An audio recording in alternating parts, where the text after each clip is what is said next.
गुरु प्यारी सात संगत जी, राधा स्वामी जी। प्यारी सात संगत जी, आज का यह सत्संग गुरु रामदास जी महाराज की वाणी से लिया गया है।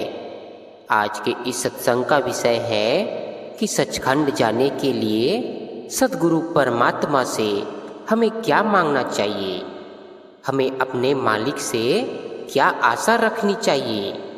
क्योंकि सद्गुरु परमात्मा तो इंसान का रूप धारण करके यहाँ हमें चेताने के लिए आए हैं। उनका और हमारा असली देश तो केवल एक ही है और वो है सचखंड। जब तक हम अपने असली घर यानी सचखंड नहीं पहुँच जाते, वह परमात्मा हमें नहीं मिलता। पर मिलना तो हम सभी चाहते हैं मालिक से, परंतु काल के इस भवसागर में आकर तो हम अपना असली देश और परमपिता परमात्मा को भूल बैठे हैं। प्यारी सात संगत जी, कल हमने जो साखी अपलोड की है, अगर आपने वह साखी नहीं सुनी है, आप जी एक बार जरूर सुने जी। साखी का लिंक ऊपर आई बटन पर और नीचे इस वीडियो के डिस्क्रिप्शन बॉक्स में है। सत्संग वीडियो आरंभ करने से पहले विनती की जाती है कि चैनल को सब्सक्राइब कर बेल नोटिफिकेशन को दबा देवे, ताकि हमारे आगे आने वाले सभी वीडियो आप तक सबसे पहले पहुंच सके। तो संगत जी, आइए श्रवण करते हैं गुरु रामदास जी महाराज की वाणी से लिया गया आज का यह सत्संग। गुरु रामदास जी महाराज की वाणी है, जे मन चीती आस राख ही हरि ऊपर, तामन चिंदे अनेक अनेक फल पाई। आप जी कहते हैं कि यह मजनून मनमुख और गुरुमुख का है। दोनों को अपनी अपनी आशाओं का क्या फल मिलता है? आस किसकी रखनी चाहिए? कहते हैं, ऐ बंदे, अगर तू मालिक की आस रखेगा तो तुझे पता चलेगा कि तुझे क्या कुछ मिलता है। परमात्मा से केवल उसे ही मांगो, दाता के साथ उसकी दात भी आ जाएगी। सबसे बड़ी इच्छा यह होनी चाहिए कि हमारी कोई इच्छा ही ना हो। दुनिया की चीजें तो मांगते मांगते खत्म हो जाती है और उनके लिए दुनिया के सामने हाथ पसारना पड़ता है। दुनिया कब साथ दे सकती है? अगर तू मालिक की इच्छा करेगा तो मालिक तुझे ऐसी ऐसी वस्तुएं देगा जिसकी तूने कभी स्वप्न में भी कल्पना नहीं की है। आप जी कहते हैं कि याद रहे कि मालिक बेइंसाफ नहीं है, वह तेरी मेहनत का चौगुना फल देता है। वह एक रत्ती भर मजदूरी भी नहीं रखता। दिल के अंदर जो जो बातें हैं, मालिक उन सब को जानता है। ऐ बेखबर इंसान, यह अच्छी तरह समझ ले, अगर तू उसकी याद में बैठता है तो वह उसका एवज जरूर देगा। जब एक मजदूर को रोज मजदूरी मिलती है तो क्या वह इतना बेइंसाफ है कि तुझे तेरी मेहनत का कमाई का फल ना दे? आप जी कहते हैं कि तू अपनी आस ऊंची रख, जहां आशा तहां बासा। ऐ बंदे, दुनिया की आशाएं और कामनाएं सब छोड़ दे। कब तक इनका आसरा ताकता रहेगा? इनका आसरा तो आखिर मौत तक ही ले जा सकता है। उसकी आस क्यों नहीं ताकता जो सदा तेरे साथ रहे? मजबूती के साथ उसका पल्ला पकड़ ले, ताकि एक बार वह तेरे अंदर आ जाए। मालिक तेरी सब ख्वाहिशें पूरी कर दे और दुनिया तेरे पीछे पीछे दौड़ती फिरे। दुनिया का तो बिल्कुल परछाई जैसा हाल है। अगर इसके पीछे पीछे दौड़े तो यह आगे आगे चलती जाती है, पर इसकी ओर पीठ फेर ले तो यह पीछे पीछे दौड़ती है। आप जी कहते हैं कि दुनियादारों की आशाएं सब निष्फल जाती है। दुनियादार दूसरों के पदार्थ खुश होकर लेता है, उन्हें भोगता है, पर यह नहीं जानता कि वापस देना पड़ेगा, उनका ऋण चुकाना पड़ेगा।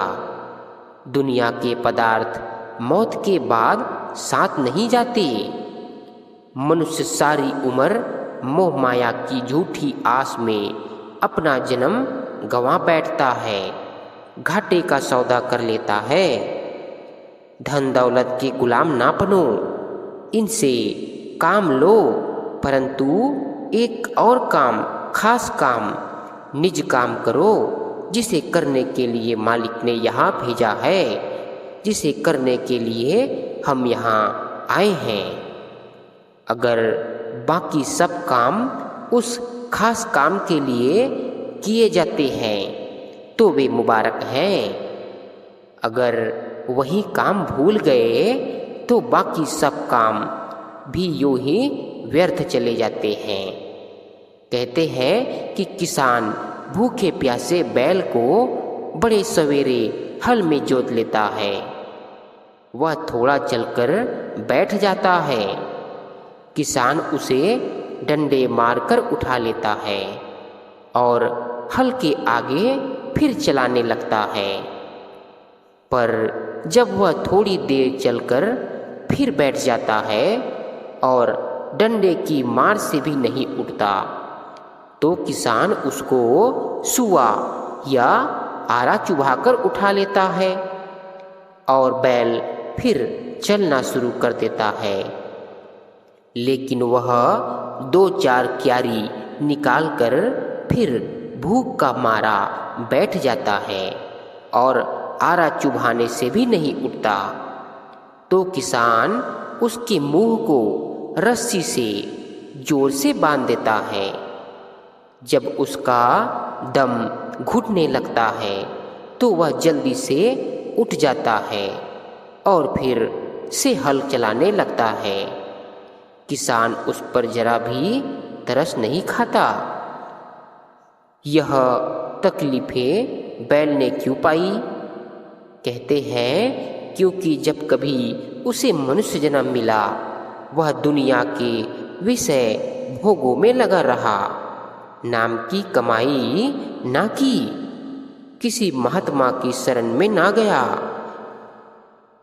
किसी संत की संगति ना की। कहते हैं अगर तू नाम का अभ्यास, जो तेरा असली काम है, नहीं करेगा और संसार के विषय विकारों और शराब मांस आदि के स्वादों में उलझा रहेगा, तो अपना जन्म व्यर्थ खो बैठेगा। गुरु अमरदास जी फरमाते हैं, पौड़ी छुड़की फिरी हाथ न आवे, अहिला जन्म गवाइयाँ। कहते हैं धन कुटुंब आदि सच्चे साथी नहीं हैं, ये सब कर्मों के बंधन के दायरे में हैं। कोई किसी पर एहसान नहीं करता। तुझे मौका मिला है, अब तू अपनी आस ऊंची रख। सिर्फ तू ही नहीं, तेरे परिवार को भी लाभ पहुंचेगा। परंतु हमारे तो दुनिया के काम ही पूरे नहीं होते। हम कहते हैं आज नहीं कल नाम की भक्ति कर लेंगे, कल करेंगे।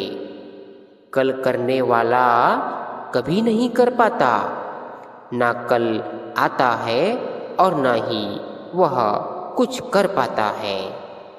आप जी कहते हैं अगर तू अपने यारों दोस्तों को समझ सके तो पता लगेगा कि वे सब तो अपनी गरज के दोस्त बने बैठे हैं। जो खुद सो रहा है वह दूसरों को कैसे जगा सकता है? दोस्त तो खाने पीने, हंसने खेलने, खुशियाँ मनाने के लिए हैं। गांठ में पैसा है तो पास आ गए, नहीं तो छोड़कर अलग हो गए। इन्हें आजमा कर देख लो। ये सब खुद तो मन के दायरे में बैठे हैं, हमें भी उसी ओर खींचते हैं। चाहिए तो था कि दस्तबाकार दिल बा यार, यानी हाथ दुनिया के काम में लगे रहे और दिल मालिक के ध्यान में। लेकिन नहीं, यह काम न हुआ। मौत आ गई, बाज उड़ गया, दोस्त कोई न रहा। तब पता लगा कि यह सब झूठ और नासवान है। अब मन माया का हाल बताते हुए कहते हैं कि इस माया ने इंसान को इस तरह लपेट में लिया हुआ है कि निकलने की कोई सूरत नजर ही नहीं आती। इसके बिना गुजारा भी नहीं है। जो सामान इसने इकट्ठा किया है उसके लिए भी माया अथवा रुपए पैसे की जरूरत होती है। लेकिन इससे सेवा लो, इससे नौकर ना बन बैठो। ज़्यादा आए कम आए परवाह ना करो। अगर इस सब से निकलने की कोई सूरत है तो वह अंदर है। अंदर जाना, भजन करना। कल करो, अभी करो, करो या ना करो, तुम्हारी मर्जी है। गुरु का पल्ला पकड़कर उसकी हिदायत पर चलकर इंसान अंदर जाकर नाम जप सकता है। नाम के अलावा जितनी रचना है सब द्वैत है। इंसान द्वैत में आकर संसार सागर की लहरों में ऊपर नीचे बहता जा रहा है। जब से सृष्टि की रचना हुई माया इसके साथ है। माया भी अनादि है, इसके बिना संसार का कारोबार भी नहीं चलता। न मन मरे न माया मरे, अर्थात मन के मरे बगैर माया भी नहीं मरती। हमें मन को पकड़ना है, इसे इधर संसार से हटाकर उधर नाम की ओर लगाना है। मन और आत्मा दोनों पिंगले हैं, अर्थात इस संसार में एक दूसरे के बिना काम नहीं कर सकते। हमें मन से काम लेना है। यह अड़ियल घोड़े की तरह है, इस पर सवार होना है। अब अगर कोई पूछे कि मन और माया क्यों बनाए, तो उससे पूछो जिसने इन्हें बनाया है। जब तक मुद्दई सामने नहीं, दावा किस पर किया जाए? जब वह सामने आएगा उससे सवाल कर लेना।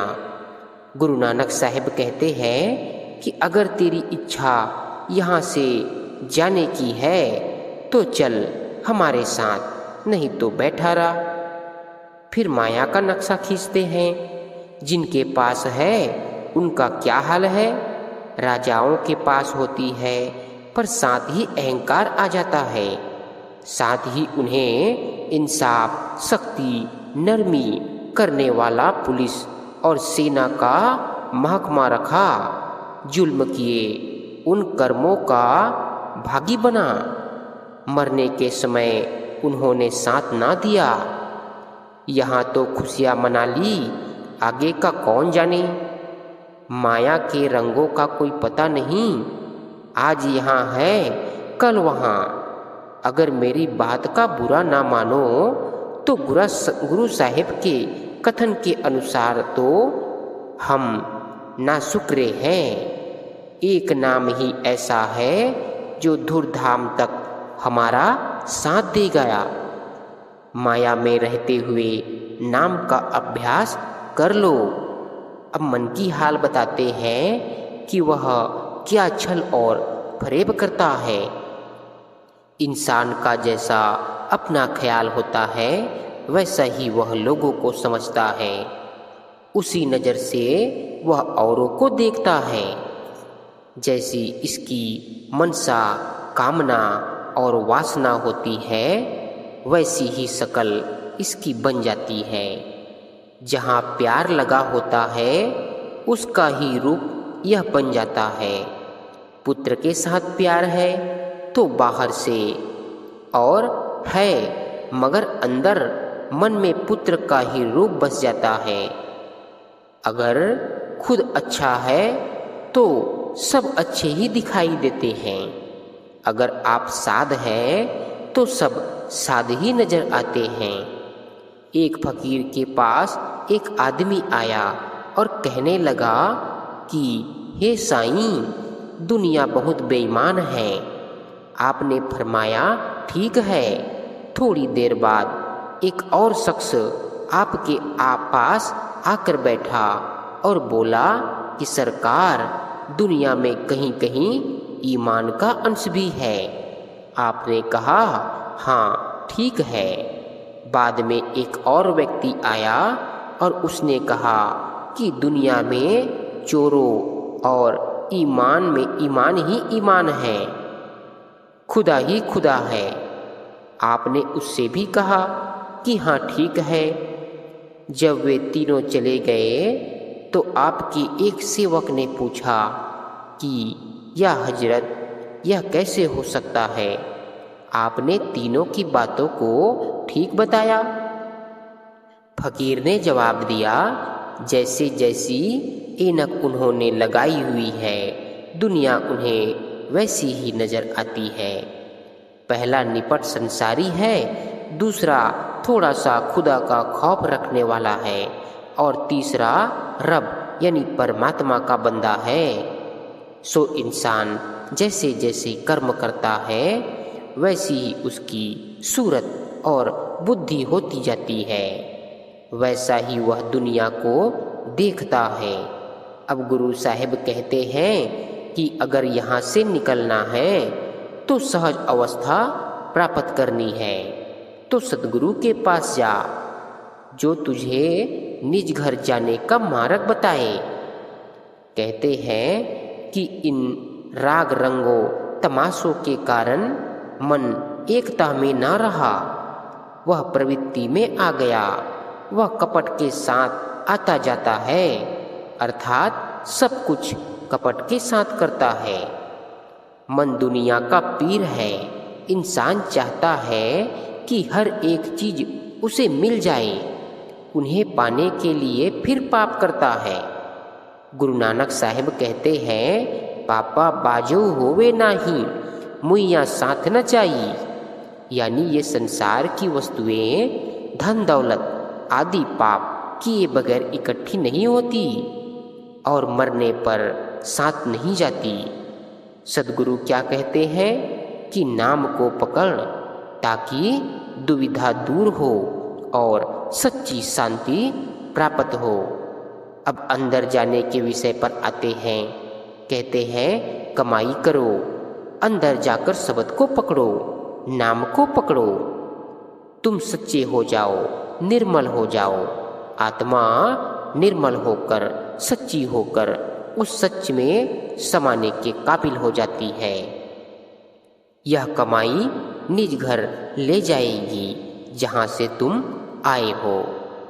अब कहते हैं कि भक्ति से कोई भी खाली नहीं, सब किसी न किसी के प्यार को लिए बैठे हैं। लेकिन कौन सा प्यार इंसान के फायदे का है? वह है गुरु का प्यार, गुरु की भक्ति, मालिक की भक्ति। लेकिन जिसकी भक्ति करेगा उसका ही रूप हो जाएगा। साथ जाने वाली भक्ति गुरु की ही है, जिसके द्वारा जीव अंतर में सद्गुरु के चरणों तक पहुंचता है। स्वामी जी महाराज फरमाते हैं, गुरु भक्ति बिन शब्द में पचते, सो भी मानुष मूर्ख जान। ज्यादा जोर सिमरन पर दो, देखो सिमटाव कहाँ तक है। शब्द कभी आता है, कभी नहीं आता। स्वरूप भी प्यार के द्वारा ही आएगा। अगर प्यार गया तो स्वरूप भी गया। प्यार के साथ मेहनत करो तो स्वरूप और शब्द ठहरेंगे। कमाई में से प्यार और प्यार में से शब्द निकलता है। फिर शब्द की महिमा करते हैं। सब करनियों की करनी शब्द है। अन्न किए लागे नहीं, किए न बिरथा जाए। कलयुग का नियम है कि किया हुआ व्यर्थ नहीं जाता। जो कर्म हो गया सो हो गया, फिर तो पैरों में जंजीर पड़ गई और भुगतना ही पड़ेगा। करते समय सोचना चाहिए कि मैं क्या करने जा रहा हूँ। मोह में अंधा हो गया है, वह माया से प्यार करता है। दुनिया के साथ उसका मोह है। होना यह चाहिए कि शब्द इसके गले का हार हो जाए, कभी बिसरे नहीं। मुक्ति का द्वार नाम शब्द है। कहते हैं कि सारे शब्द का निचोड़ यह है कि मालिक एक सारा मालिक का खेल है। उसी ने किसी को मनमुख, किसी को गुरुमुख बना लिया। दुनिया को रचकर वह खुद अलहदा का अलहदा, अलग का अलग है। जिंदगी और मौत फना से परे है। गुरु साहिब कहते हैं कि जो कहना था हमने कह दिया, जिसकी मर्जी हो खोज ले। अब जरूरत है कि तुम अभ्यास कर लो। जब महाराज जी को जरूरत होगी वे तो फिर करवा ही लेंगे। तुम्हें करना है तो आज करो। अब सब कुछ कहकर गुरु रामदास जी महाराज हमें अंत में क्या समझाने की कोशिश कर रहे हैं, संगत जी ध्यान से सुने। आप जी कहते हैं कि अगर किसी की आशा करनी है, किसी के ऊपर आस करनी है, तो मालिक की कर, जो तेरी कमाई को सफल करे। बाकी सब लोग तो तेरी कमाई खाते हैं। जो मालिक की आस रखकर मरते हैं उन्हीं का मरना सफल है। बाकी मरने वालों का तो हम व्यर्थ ही शोक लेकर बैठ जाते हैं। अब जो आशा मनसा से ऊंची अवस्था में हैं, अर्थात जो संसार की इच्छाओं और आशाओं से ऊपर उठ गए हैं, वे कहते हैं कि ऐ मेरे मालिक, यह सब तेरी दात है, जीवों के कोई वश की बात नहीं। गुरु अर्जुन साहिब कहते हैं, जीव नचाए त्यों त्यों नचनी। जैसे तू नचा रहा है वैसे ही हम नाच रहे हैं। जो सोचते हैं कि हमारे वश में कुछ नहीं, सब मालिक के हाथ में है, सब मालिक कर रहा है, वह बाकी कामकाज भी छोड़कर क्यों नहीं बैठ जाते। बल्कि हालत यह है कि दुनिया के कामों के पीछे तो खुद मारे मारे फिरते हैं और भजन सिमरन मालिक पर छोड़ देते हैं कि वह मालिक के हाथ में है। मन कभी निचला नहीं बैठता, लेकिन अगर यह दुनिया के कारोबार में इतना मगन रहता है तो कोशिश करने से इसके अंदर भजन सिमरन में भी लगाया जा सकता है। संतों की हिदायत के अनुसार चलने से इनकार ना करो। यह मौका है मालिक की आशा रखने का, मालिक का आसरा लेने का, संतों की शरण लेना तथा सब कुछ उनके भरोसे छोड़ देना, उनकी आसरे छोड़ देना बड़ी ऊंची गति की अवस्था है। कहते हैं कि यह बात मेरे सद्गुरु ने समझाई है। हम नीचे बैठे हुए दुनिया में प्रवृत्त होते हुए संतों की छोटी सी छोटी बात को भी ठीक तरह से अपना नहीं सकते। कहते हैं, हे मालिक, मेरी जो आशा है तू जानता ही है। मैं तेरा ही दर्शन मांगता हूँ, तेरी ही आशा रखता हूँ, ताकि दर्शन करके मैं तृप्त हो जाऊँ।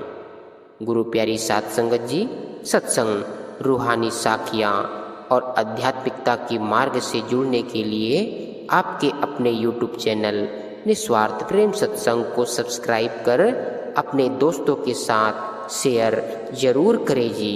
ताकि उन्हें भी सत्संग वीडियो का लाभ मिल सके। राधा स्वामी जी।